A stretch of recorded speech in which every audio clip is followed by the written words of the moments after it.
de fait toi nahazo lalana ve ndray Madorajoelina nidina andalambe zao lazaiko anao zany areo a de fait toi de fait na tsy nahazo zao lazaiko anareo resaka filarana na ivadika ina moa fanonganam-panjakana avy eo iny a enao raha vao manonga-panjakana ianao a raha vao mandresy ianao a ianao no anjely fa vao resy ianao ianao no devoly zao nge zany tena mitononinareo zany ange zao lia Andriamatoa Rajoelina lasa président amin'ny 2025 président ny SADC somary nasarika ny mpanaraka toe-dram-pirenena ny filazany général Solofy Lumène fa misy demokrasia eto amintsika manaja demokrasia izao fitondrana ny Rajoelina izao porofo azo tsapain-tanana misokatra ho an'ny rehetra ny televizionna maro samihafa ary afaka maneho hevitra ankalalana ny avy amin'ny fanohirana hoy izy tamin'ity fandaharana Ankitsipo tamin'ny 9 septambra 2024 lasa teo. Nafanadena ny fandaharana manokana antsoina hoe Ankitsipo novokarin'ny televizionna Cool TV. Vahiny roa samihafa no nasaina ny voalohany generaly Rasolofy Lumène, generaly efa misotro ronono, filohan'ny levitry ny Laifar ary mpanohana ity fitondrana ny Rajoelina ity. Ny vahiny faharoa dia Ralaiseheno Guy Maxime, mpandrindra nasionaly cellule de crise diovy i Madagascar. Ary ny mpandrindra ny fandaharana kosa dia i mpanao gazety ny Cool TV Yves Richard. Lohahevitra maro samihafa no niadinkevitra tamin'ity fandaharana Ankitsipo ity fa ndao isika hifantoka bebe koa amin'ny fahalalahana miteny na demokrasia eto amintsika. Dahoary efa iarahantsika mahita ary raha mahalala fa to efa potika tanteraka tsy misy tsony demokrasia eto amintsika. Toy ny hoe tsy afaka maneho hevitra ankalalana ny olona, tsy afaka maneho hevitra andalambe intsony ny avy amin'ny fanoherana sy ny sisa. Maro dia maro ny ohatra azo raisina mahakasika an'izany fa no raisin'izy ireo tamin'ity fandaharana ity dia ny tranga teny Magrobeoririka fikasana hanao fanompo-pivavahana sy fitsofan-drano Andriamatoa Filoha teo aloha Marika Ravalomanana ho ben'ny tanàna Antananarivo no sakatsankanan'ny mpitandro filaminana noho ny fanapahan-kevitry fitonam-panjakana. Raha ny amin'ny General Lumène manokana dia mazava ny azy. Ny antony reny rehetra reny dia ho fisorohana ny fanonganam-panjakana. Mila melomelo hatrany ny mpitandro filaminana ho izy. Satria tsy vaovao eto amin'ny fireneny zany hoe fidinana andalambe lasa fanonganam-panjakana. Fa tsy nanonona ny sivy-soroarivo izy fa zay ny nambarany. Araka izany ho izy tsy tokony homena fahefana malalaka haneho hevitra iny andalambe ny olona, indrindra fa ny avy amin'ny fanoherana.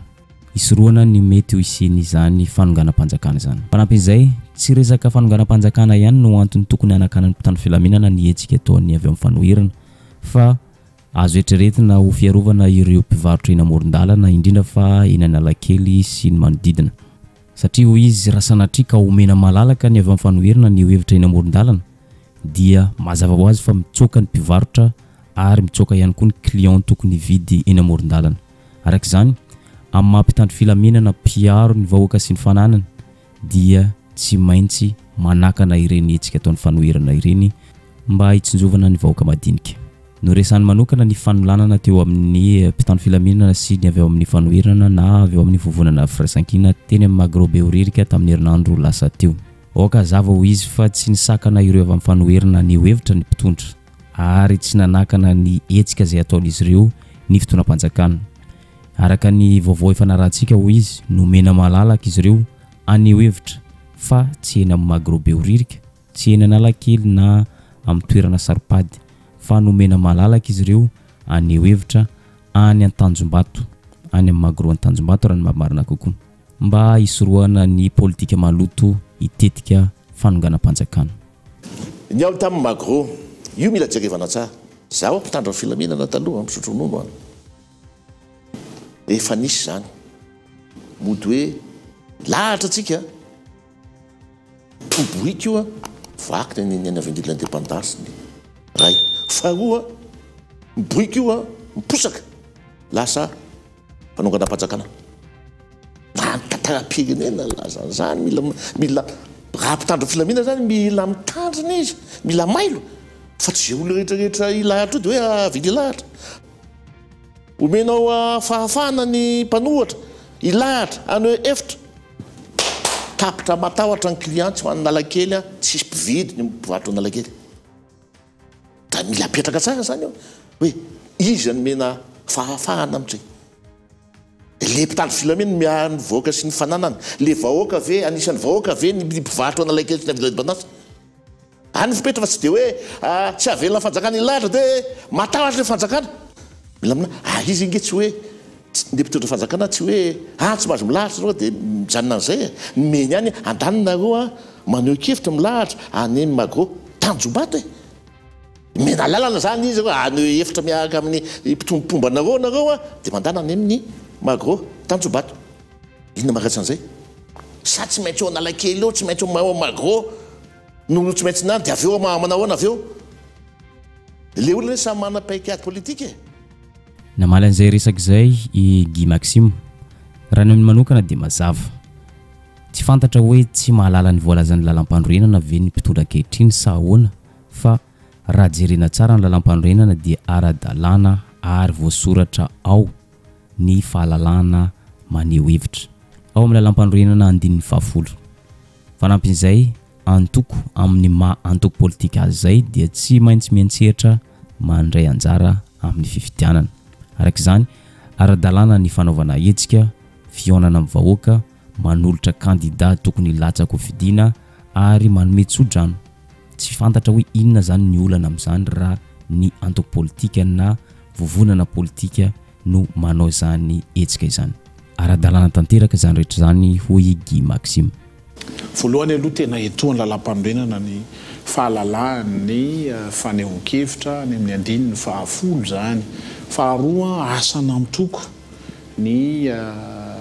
miantsehatra mandray anjara amina fifidianana dia zay ilay hetsika zany hatreto zany raha mandre miaino an'ilay ary amin'ny ankilany zany reto ao anatin'ilay setra ny fanoerana mivondrona anolotra kandida ho ben'ny tanàna ny firaisan-kina io zany dia efa nandray anjara izy tamin'ny fifidianana solombavambahoaka andray anjara izy amin'ny fifidianana zay ho ben'ny tanàna amiko zany hetsika anankiray zay rarony loatra raha amin'ny antoko no manao an'izay safidy zay zany anolotra na angatatsodrano hoan'ny kandidany ity fitondrana ny Rajoela ity efa 5 taona nitondrana firenena tamin'ny fomba ara-dalàna nefa ny zavatra tsy karitra rita miverimberina dia tsy manana fahalalana maneho hevitra ny avy amin'ny fanoherana na olon-tsotra io na mpanao politika tsy fantatra mihitsy hoe inona marina no tena taotry ny fitondram-panjakana efa mazava fa taotry ny fifidianana matahotra sao dia tsy lany tahotra sao dia anonga-panjakana ny vahoaka arak'izany rehetra zany dia azo tsaraina avy hatrany ity fitondrana ny Rajoela ity dia fitondrana tsy mandala ny demokrasia tsy malalaka amin'ny fanehoan-kevitra mazava ho azy fa tsy misy ny demokrasia provonzany hitantsika miariary rehefa manao hetsika ny avy amin'ny fanoherana dia tsy maintsy mampiasa herim-pamoretana mampiasa jadona mampiasa mpitandro filaminana ny fitondram-panjakana zay tareny filoha any Rajoela mana dia zany ekena fa andraikitry ny mpitandro filaminana ny mandamina sy mandrindra fa kosa mba andraikitra ny mpitandro filaminana ihany koa no mandray fepetra isoroana ny mety fioaram-pefy amin'izany resaka fanonganam-panjakana izany arak'izany tsy tokony sakanana ny olona ny hevitra fa tokony fefena fehezina ny olona mba tsy hoapefy ny manahira-tsaina fotsiny zany ao anatin'ny toejavatra mitrango ohatran'ireny en général dia tsotra hoe lasa tarazo miverimberina eto amin'ny fiainan'ny firenena lasa ohatrany hoe sakana ho an'ny fahalalahana fanehoan-kevitra ny fepetra raisy ny mpitondra fanjakana zany amiko tena asan'ny mpitandro ny filaminana ny mandrindra ny filaminam-bahoaka ekeny zany fa ny manahira-tsaina fotsiny zany dia zao hoe raha voahetsiky ny fanoherana ve dia tsy maintsy andraisany mpitondra fanjakana dispositif ngeda be toy ireny fa nga moa dia tsy maintsy hoe mandeha makany amin'ny fanonganam-panjakana ny hetsika atao na mandeha makany amin'ny fanelingelenana ny fanotohinana ny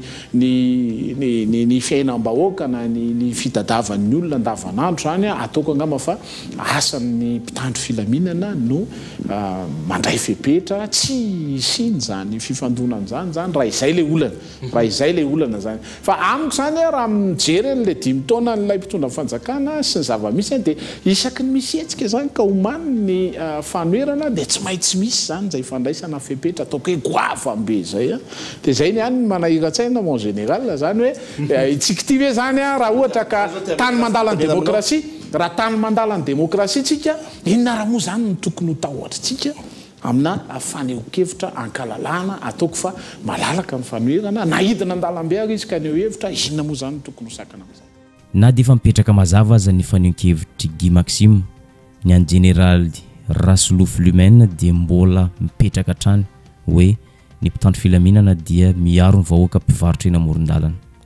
miaro izy ireo mba tsy voaelingely ny faneho-kevitry ny avy amin'ny fanoerana indrindra fa ny faneho-kevitra eny an-dalambe raha sanatria ka avela malalaka ny mpanohitra ny hevitra mazava ho azy ho ity général ity fa mitsoaka ireo mpanjifa ny mpivarotra ary mety hitsoaka ihany koa ny mpivarotra eny amoron-dalana mazava ho azy fa voatohitohina ny fiainan'ny mponina andavanandro ary mety hitatra hatrany amin'ny fanonganam-panjakana zany raha tsy voafehy ny mpitandro filaminana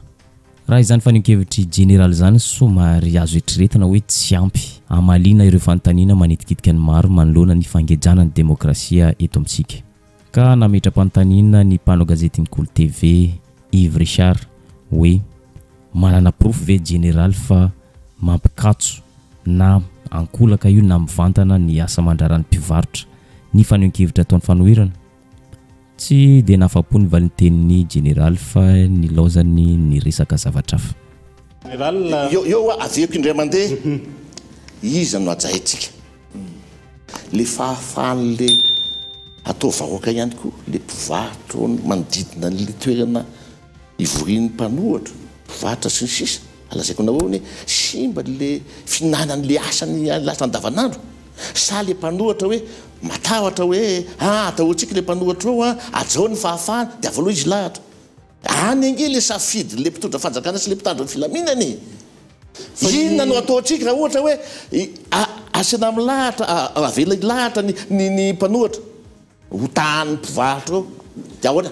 fa le hetsika lay avy aty amin'ny fanoherana hatramin'izay ve mon général efa manana porofo mivantany sika manana porofo mazava ianao fa mitarika mety hoe fikatsony ny asa mandrarany ireo amponina raha ny manodidina an'izay toerana misy tsy dia atahorana izay satria fantatra hoe mpomba ny fitondrahana izy zany a tsy dia atahorana hoe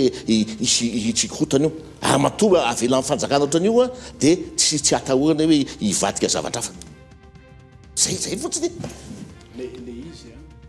somary mahagaga ihany toejava misy ankehitriny hoy Guy Maxime manoloana ny faniriterena sy famoterana demokrasia ataon'ny filoha Andry Rajoelina ankehitriny amin'ny fomba fisainana tsy mitanila manoloana ny hetsika politika notarian'ny filoha Andry Rajoelina tamin'ny 2024 dia nitaky ny fahalalahana amin'ny fanehoan-kevitra nitaky ny isiany tena demokrasia teto amintsika nidina an-dalambe izy nitarika ny olona ary nefara amin'ny fanonganam-panjakana nefa tsy karitra heritaona taty aoriana i Andriamatoa Guy Maxime manidina an-dalambe naneho hevitra fa nosambory ny mpitandro filaminana ary mpitandro filaminana notariany général Lilson no nisambotra azy izay irakiraka ny fitondrana Andry Rajoelina tamin'ny tetezamita nefa dia tena mitovy tsy misy valaka ny zavatra nataon'ny filoha Andry Rajoelina tamin'ny fotoanany 2024 ny zavatra nataon'ny Guy Maxime ny fidenana an-dalambe naneho hevitra fa ny nasamy hafa azy dia tsy nisy fanonganam-panjakana ary tsy nieritreritra ny anongam-panjakana i Guy Maxime fa nosamborin'izy ireo satria tahotra ny isiany fanonganam-panjakana zay fotsiny le izy mon général raha tsaroantsika tsara rehefa misy hetsika ataontsika hoe mafapana ny toedrara politika eto amin'ny firenena olana ara-politika zay dia raisiko ohatra hoe ny 2024 nge Andriamatoa Rajoelina nidina an-dalambe dia amiko nalalaka ny fidinana an-dalambe tamin'izany vanim-potoana zany raha le resaka nresanao teo 2024 ary mpitandro ny filaminana tsy vehivavy no misambotra fa tena mpitandro ny filaminana mitarihany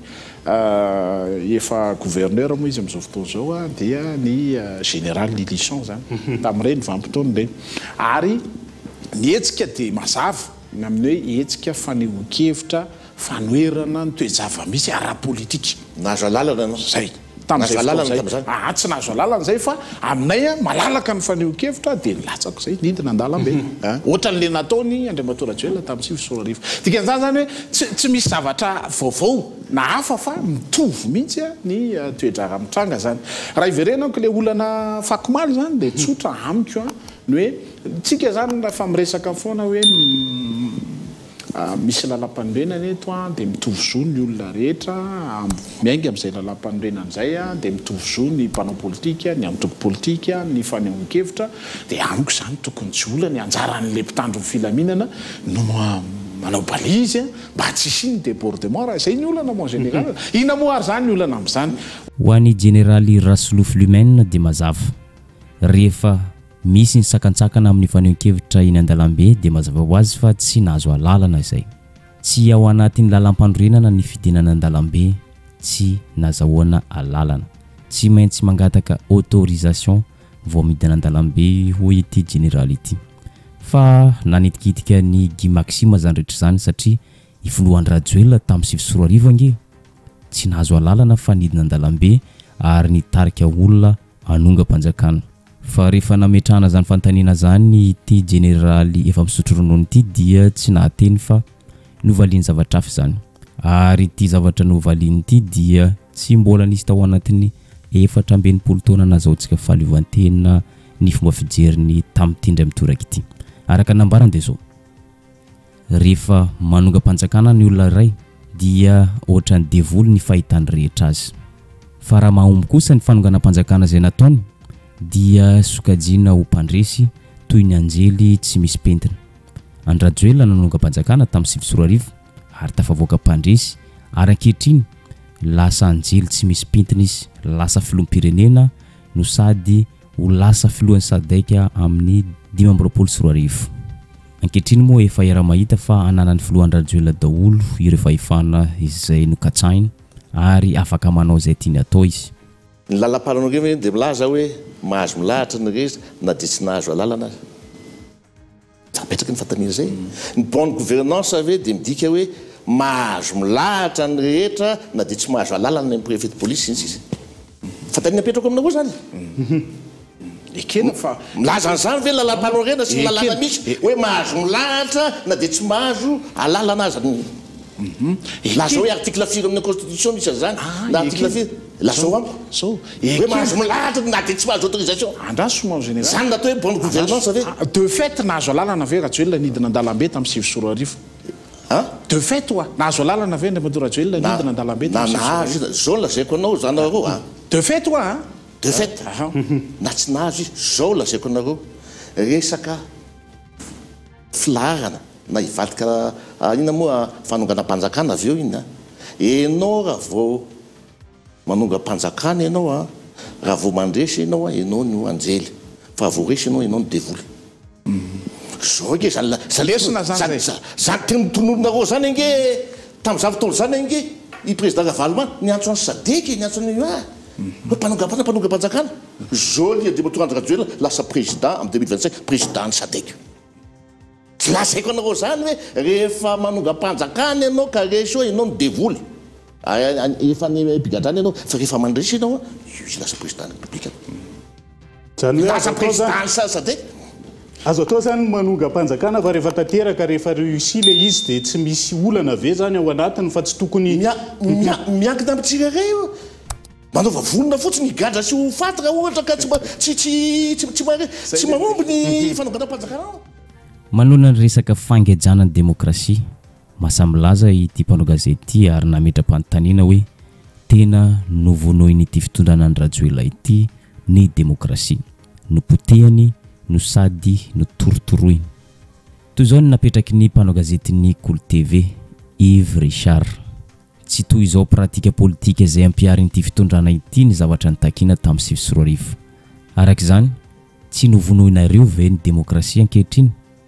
toy izao ve ny zavatra notakina tamin'ny sivy sy roa arivo somary nampime kely ihany ny mpanara-baovao ny valinteny général efa misotro ity mahakasika ny demokrasia eto amintsika tsy maty ny demokrasia hoy izy ary tsy novonoina porofo azo tsapain-tanana dia afaka maneho hevitra amin'ny televizionna maro samihafa ny olona indrindra fa ny avy amin'ny fanoherana raha lazaina fomba hafa dia zao ny filohan'ity télévision Cool TV ity dia avy amin'ny fanoherana toy izany ihany koa ny MBS sy ny sisa ary afaka maneho hevitra ankalalana ary mandeha soamantsara ny télévision ka arak'izany dia tena misy ny demokrasia satria afaka maneho hevitra ny télévision malalaka tsara ny mpanohitra ny fitondrana manoloana izany fahalalana maneho hevitra amin'ny télévision izany dia iara-malala ankehitriny fa tsy afaka maneho hevitra na miakatra plateau-ny télévision nasionaly ny olona tsy mitovy fomba fijery amin'ny fitondrana na izy ireo avy amin'ny fanoherana hita taratra fa tsy misy ny demokrasia ary tsy afaka maneho hevitra ankalalana ny olona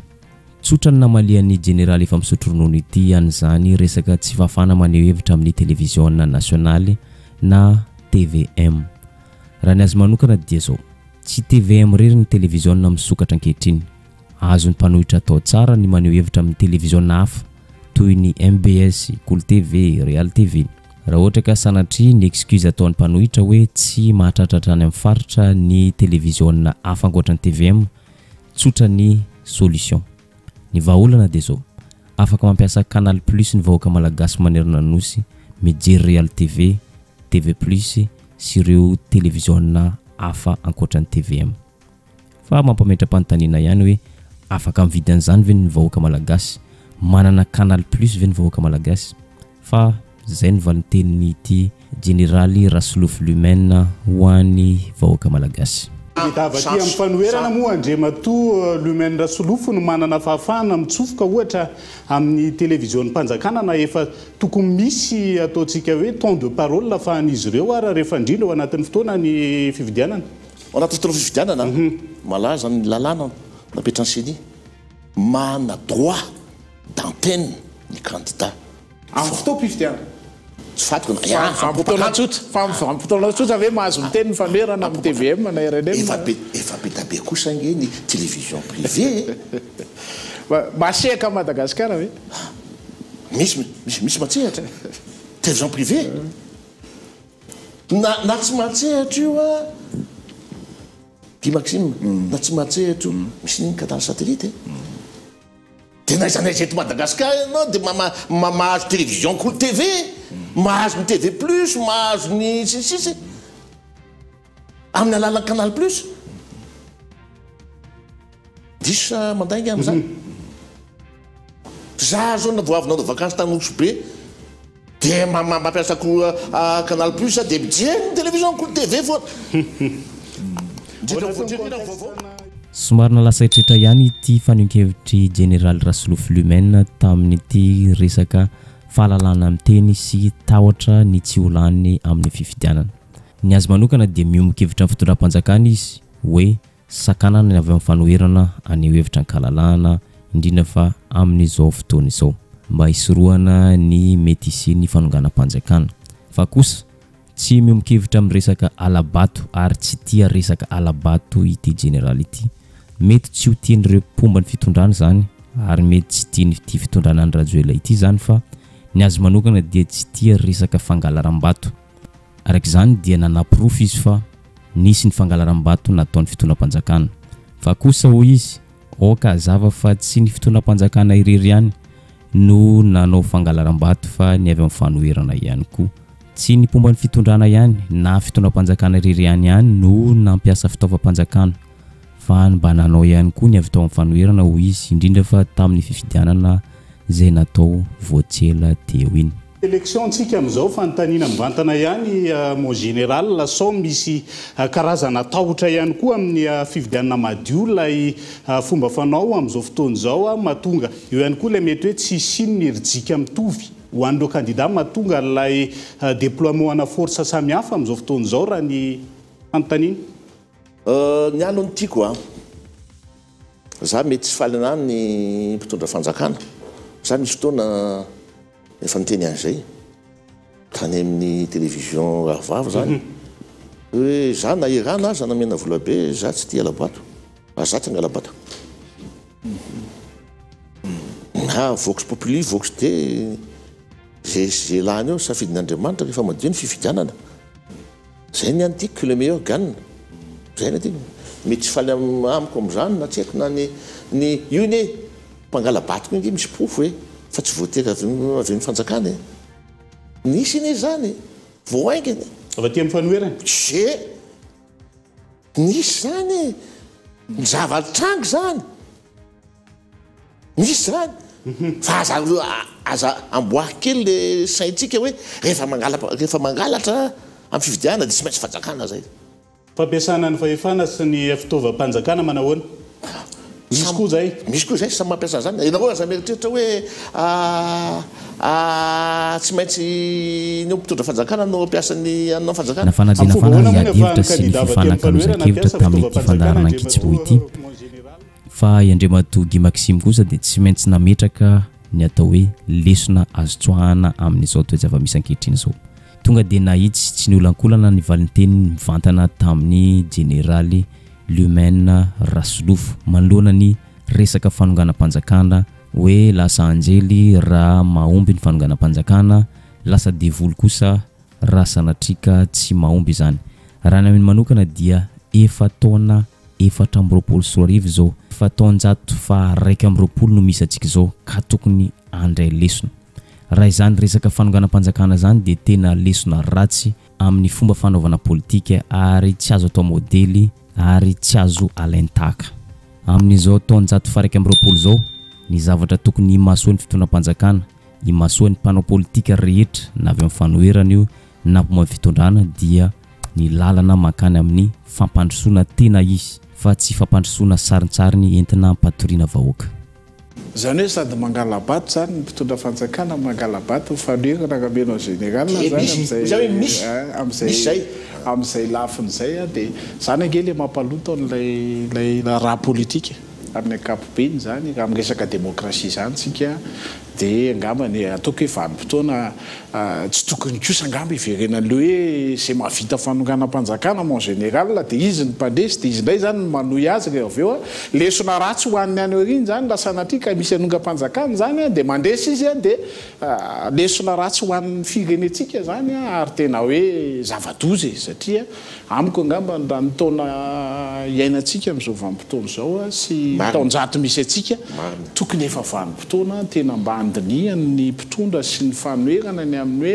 hoe lalatsaina toy ny ahoana ary ahoana ny voantsika ao anatin'ny problème zay tena mampahatra atsika sy mampihemitra atsika tsirairay avy zany ary zay fanehoan-kevitra zay ihany koa no mamarana ity famakifakana ity ary zay ihany koa mamarana ny videontsika androany azadino misy abone sy manisy izay amin'ny videontsika amin'ny manaraka indray